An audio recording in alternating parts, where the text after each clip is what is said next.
Mohammad Zishan, pro-TMC, Anirban, pro-TMC, Niladri from 3MC. Shame on you guys, your party. It's completely unbelievable what your party does. It's such an insecure party, the Trinamool Congress. Every day there are attacks on journalists in Bengal. Actually, the fact is, Niladri, Anirban, Mohammad Zishan, and I'd like to welcome Pratim Ranjan Bose and Shatarupa Chakrabarti of the BJP. What you have not been able to accept is that we don't need anything from you. There are networks in Bengal that survive on your scraps of money. You give them government advertising, they follow your line. You keep them under control because you are feeding them crumbs.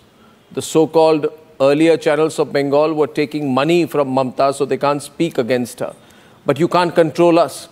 But you see the physical assault. Shatarupa, you saw the physical assault there? These people have gone mad. Why 6 women? You saw the... Yes. I think... and the other visuals also of Shantupan being arrested, producers. Yeah, go on. Yes. Firstly, I'm not Chakraborty. I think there's been some mistake. I'm only Shatarupa.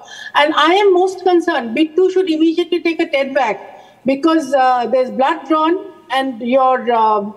this guy, Akhilgiri, he's the most venomous of the lot. So if he scratched your reporter Bittu with his dirty nails, like his dirty words that he keeps using on people, on everybody, it's not only Shantu, it is not only Shamadrita. Of course, you're taking it personally because it is Republic and the way you people have been reporting. But you must, I'm sure you will remember because he's attacked, verbally he has attacked forest officers. He has attacked his own cadres, Akhilgiri. He has attacked the leader of opposition, personal attack. He has attacked the President of India, the Honorable President of India. So here you have Akhilgiri, who is the worst of the lot.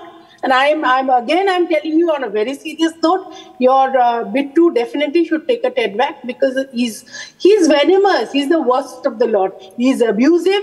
He's obnoxious. Look at his body language, the way he talks to people. And why? Because he was taking the whole world into Vidhan Sabha. So every Tom, Dick and Harry was escorting him into Vidhan Sabha so much so, in your footage, it is very clear that the security people... Coming into the debate,